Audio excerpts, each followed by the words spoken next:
All right, welcome back to the channel Envoys. Preludes 13 is here. Very exciting day. Very exciting day in the Soulframe community. This is going to be just a quick video for all of you at the end of the first day of Preludes 13. I'm pretty tired. It's been a lot of grinding, but hey, we're here. It's awesome. So let's get into it. So, of course, Virtue Prisms, they are here. We no longer have plus and minus buttons for our virtues. Now, for right now, Virtue Prisms can only be acquired from your faction vendors. They do only cost 1 rep, but the level for each faction you must be to acquire all of them is level 4 with each faction. Now, DE did manage to get out a hot fix before they left the office for the weekend, removing the 1 week cooldown for swapping factions. And while it is awesome that we can simply switch between factions at our will and that they only cost 1 rep per prism, I do feel that needing to be rank 4 for each faction is a little steep. That is a pretty hefty grind for new players to get all of a tool that they need for build crafting. The pack grinds, for the most part, isn't that bad, but I really think that at rank 2 for each vendor, you should be able to acquire all the prisms. So you've ranked each vendor up to rank 2, you have all of your prisms. And one thing to keep in mind with that is there is still a limit to how much rep you can grind per day.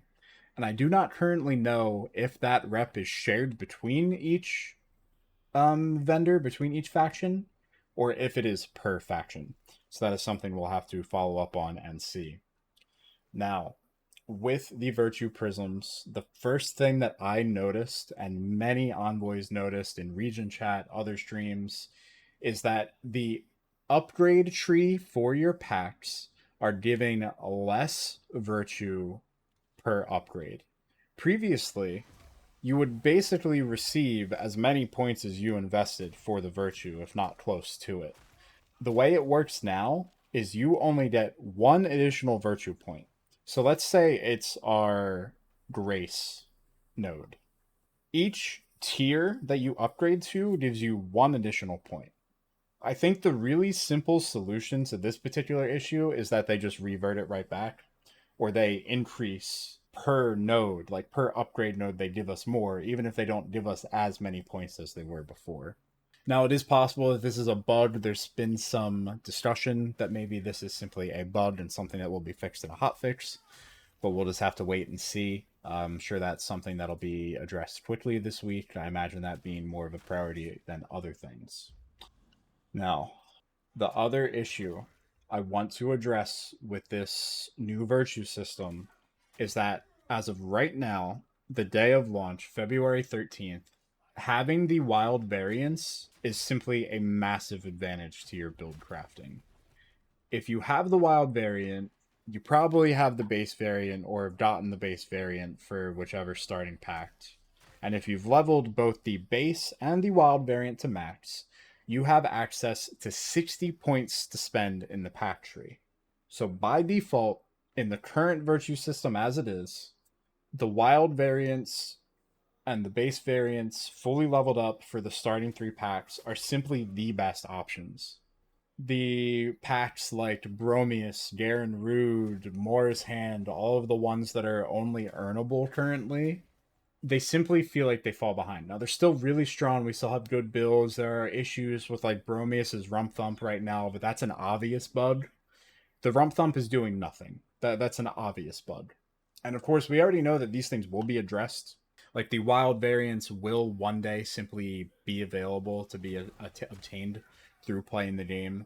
Right now, they're simply a fundraising tool. And hopefully, we see wild variants for the other packs later so that the other packs are eventually all able to access 60 points.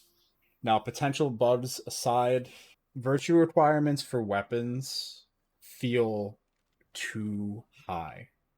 Right now, it feels like build crafting overnight has become extremely restrictive, and it is 100% a mental thing. There is no longer a negative benefit to your damage for not meeting the minimum requirement.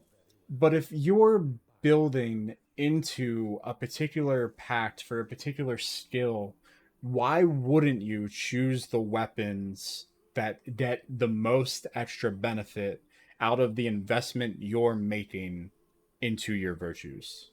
So yes, you still can 100% use whatever with whatever like before in terms of packs and weapons, but it feels like there's no reason to anymore.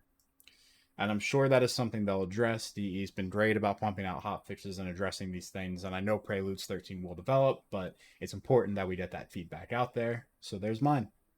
Now, the organ. The organ is simply fantastic. I love it. As someone who has been immersed in music and being a musician my entire life, the organ is just so cool. Having your little buddies help you clog it up, or little animal buddies help us out, it's just fun. It's more and more fantastic world building that they've been giving us, and I'm just excited to see more of it. Very few notes on the organ. The organ does have a 2 hour cooldown, and the cooldown is individually tracked between the two locations on the map. So it's not like if you do one organ, there's a cooldown for both of them on the map. They are tracked separately, which is great. Now, there are 3 new weapons and 1 new set of armor in P13.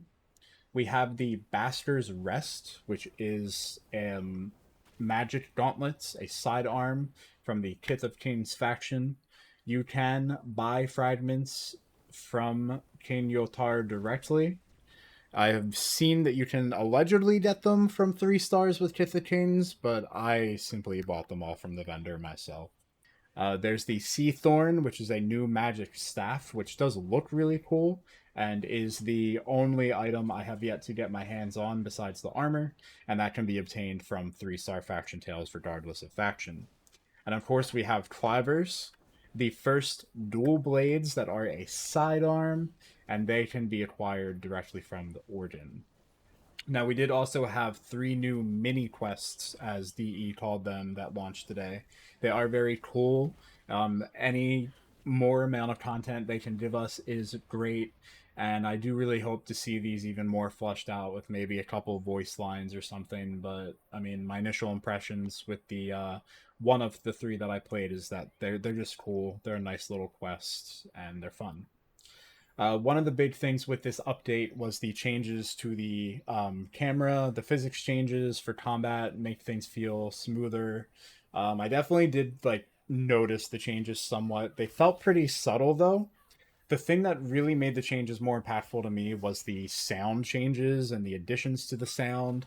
When your packed arcanics are recharged, there is a sound that indicates and lets you know that they are recharged. They are a little bit too loud, but not like way too loud, and obviously that's something we know will be adjusted. The zoom out in some situations that happens when the game is attempting to give you a full scope of everything on the battlefield feels a little too far still. Now, I do still see some issues with the auto lock on in combat, issues taking priority for a pull smite. I've had a number of times today where rather than prioritizing the pull smite, I find myself in the mini game to capture, I can't think of the words right now, a animal totem rather than just giving me the pulse smite. It really messes up the flow of combat when you get sucked into that mini game in the middle. And of course, I do still want to just see an option for free aiming and a lock-on system similar to other Souls-like titles like Elden Ring, of course, but I'm sure that is something we will get eventually. Overall, I do think DE is headed in the right direction with these changes. These massive changes going from full control over each point tier virtues to the prism system was always gonna feel restrictive and be one of those changes that a lot of us just naturally want to resist.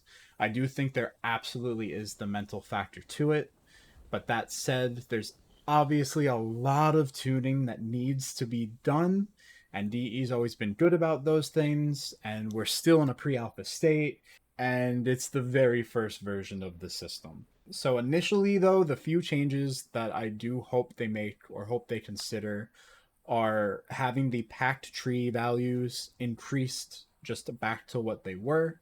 I would like a prism that just gives you access to an even split between the three.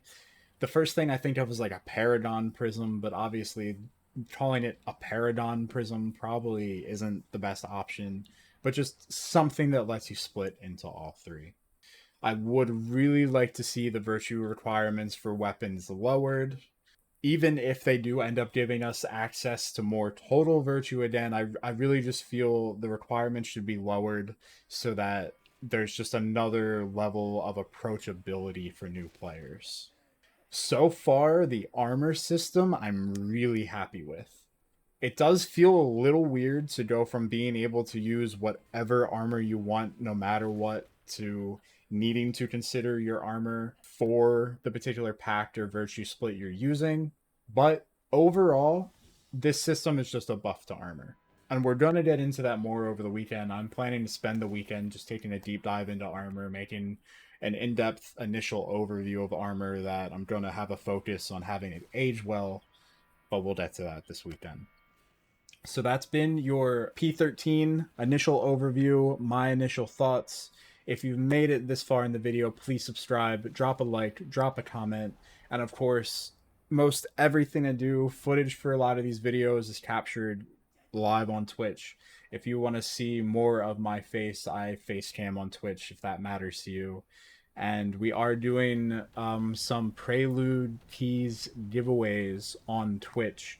I have some keys left from my Paragon pack that I would love to give you guys to get a chance to get into the game. Thanks again for watching, Envoy.